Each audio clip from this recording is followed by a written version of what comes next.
It's New Comic Book Day for the whole month of June. Check it out.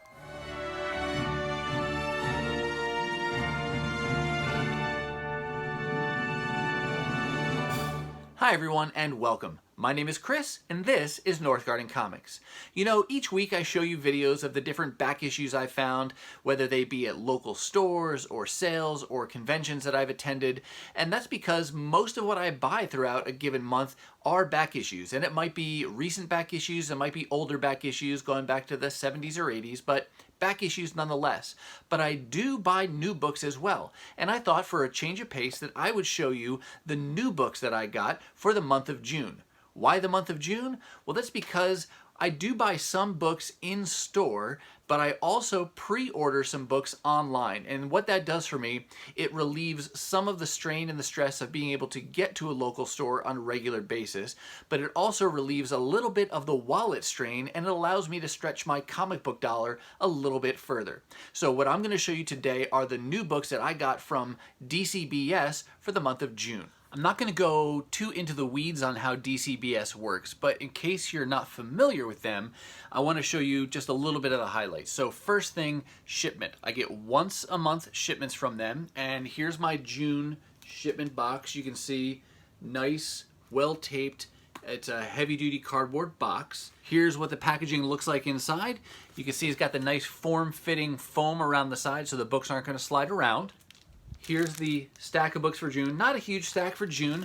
They did actually bag these in 2 different bags, and I'll explain why when I actually show you the books. So that's about all the unboxing I need to show you. Let's go ahead, shuffle some things around, and then we'll zoom in and take a closer look at these new books.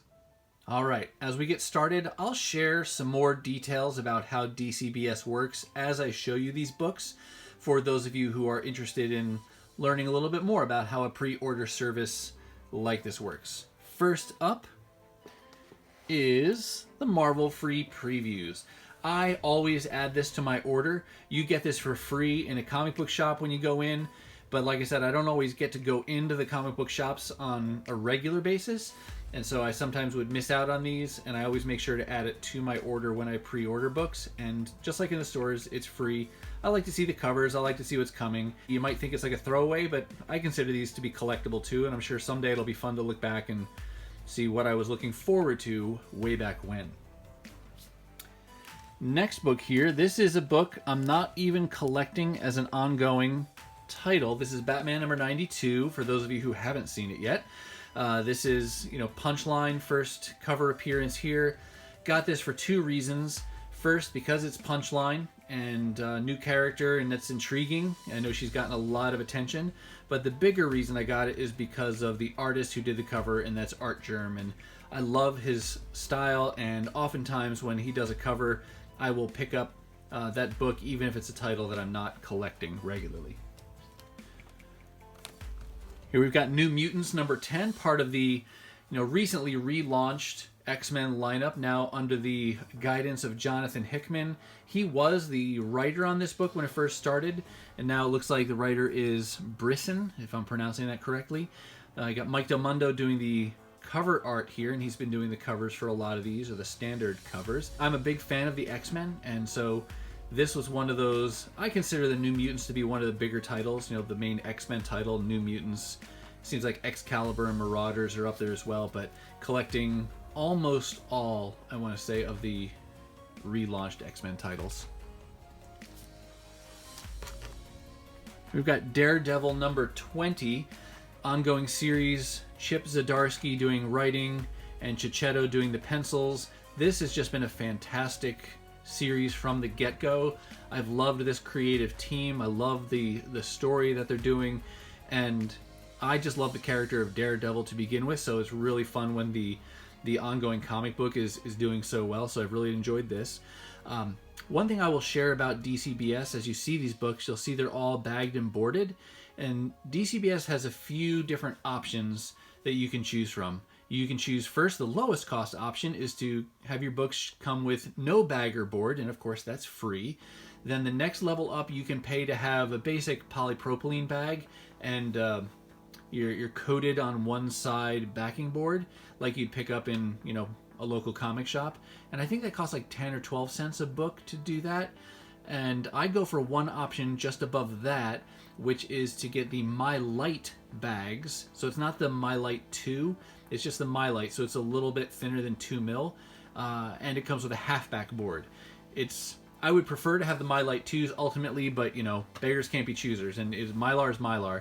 And most of these books obviously live in a short box for 99% of their lives, so I feel like the difference between a My Light and a My Light 2 is insignificant when you consider the storage. The protection is just as good. But I go with the Mylars because it's kind of my long-term way of putting my books in Mylar. I would love to have them all in Mylar, even though I'm not anti-polypropylene, but that's spendy to get these, and so I'm choosing to do this over a long period of time. And so my approach is that I order these to come with the My Lights and the halfback, and then all of these new books will come out of these bag and board, and I will read them and put them in a polypropylene bag. And the Mylars then will be used.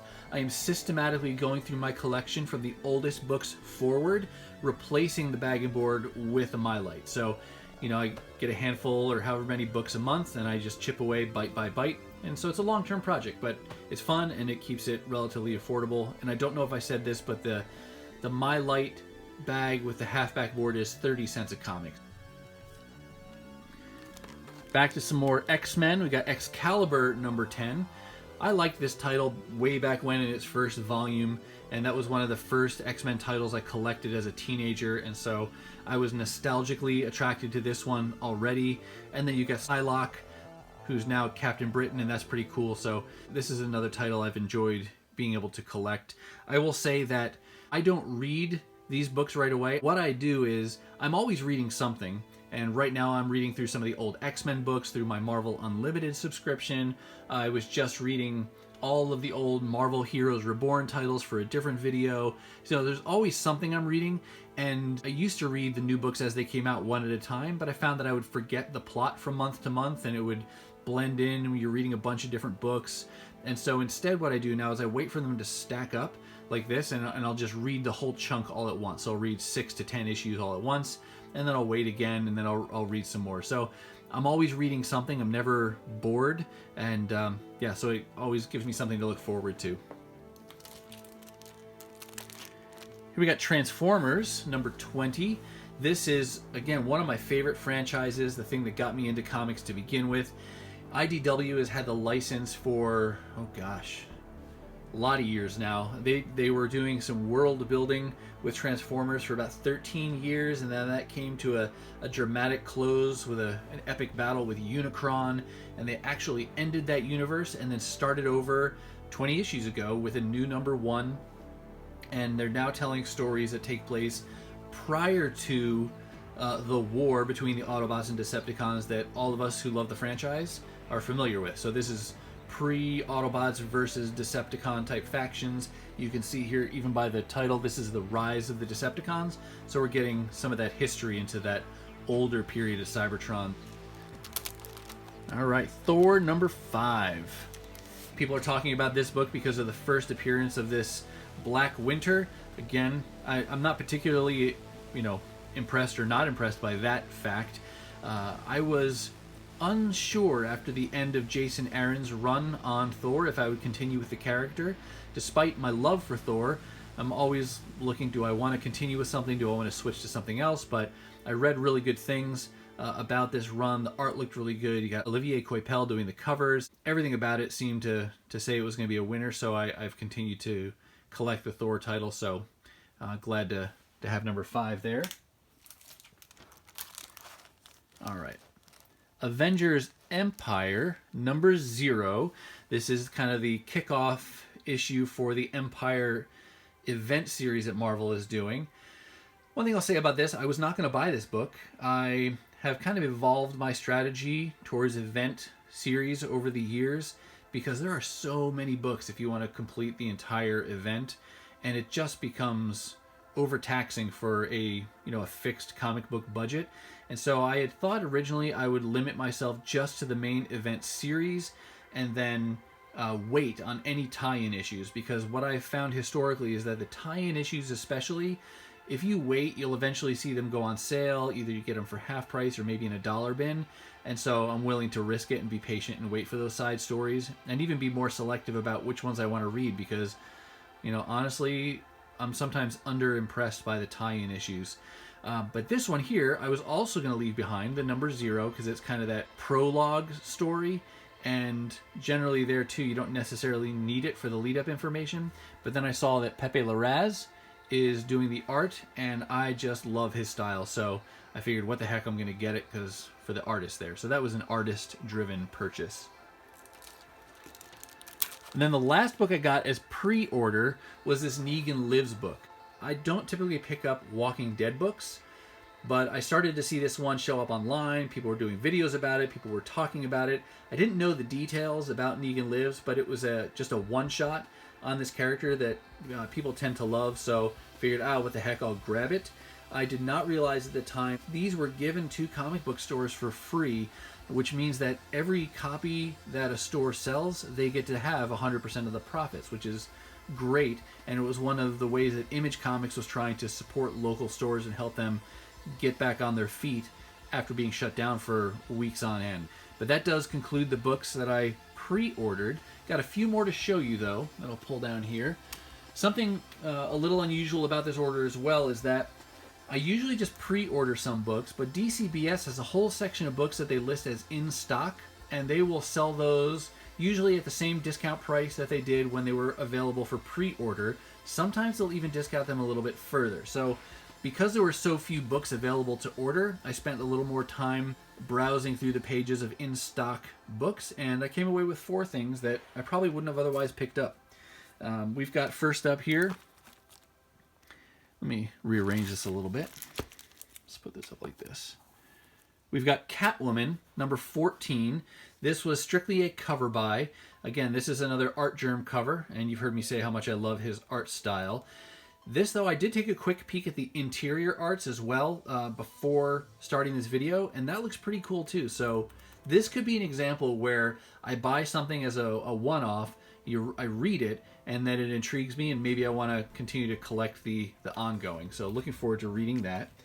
And the next few are back issues that I am trying to piece together of a couple mini-series, and they are Batman White Knight. This is number 1 from that. I think it was an 8-part series. Normally I would hold out. I wouldn't buy a reprint. I would hold out to see if I could find the first printing in a single issue format down the road, and that could take some time.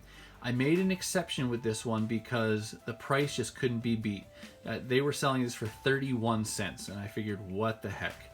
Now I do notice on the cover it was for Batman Day, and it would have been free, so I paid 31 more cents than I would have had I picked it up on Batman Day, but that's alright. 31 cents is really not that bad.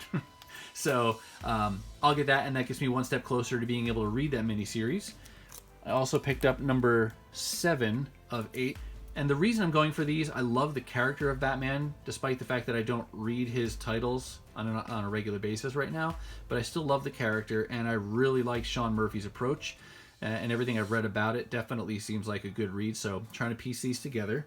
And then the last one I got here is from the second miniseries, Batman Curse of the White Knight.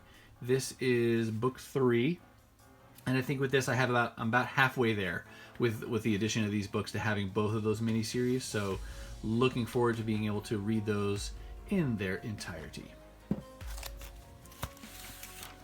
Now before I wrap up, I do have one more book I want to show you that I got recently in the mail, and it is in a comic book format, but it's not a traditional comic book.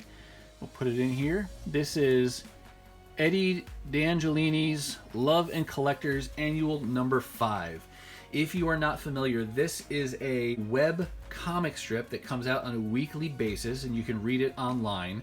But then Eddie, right here, creator of Collectors, he will collect the previous however many strips that he put out online and put them together in a print format, and he did a Kickstarter to get this annual number 5 together. And I didn't get in on the Kickstarter, but I got in right away when it was available to order, and so you were able to also select signed or unsigned. So I gladly, for free, no extra charge, selected the signed edition. So this is a super fun thing, and if you know you're a collector and your significant other is not a collector of comic books, it's hysterical because it really just, like all good comedy, it relates so well to life and just tells it the way it is. So love the way he relates to other collectors, and just get a real kick out of that. And it was fun to be able to support a creator. And then I will put his information to his website and his Instagram account down below in the description of this video in case you want to know more about Eddie D'Angelini and collectors. And then finally, one last thing to show you that's not a comic book at all, but is a piece of art done by a local comic artist. You just pop it on in here.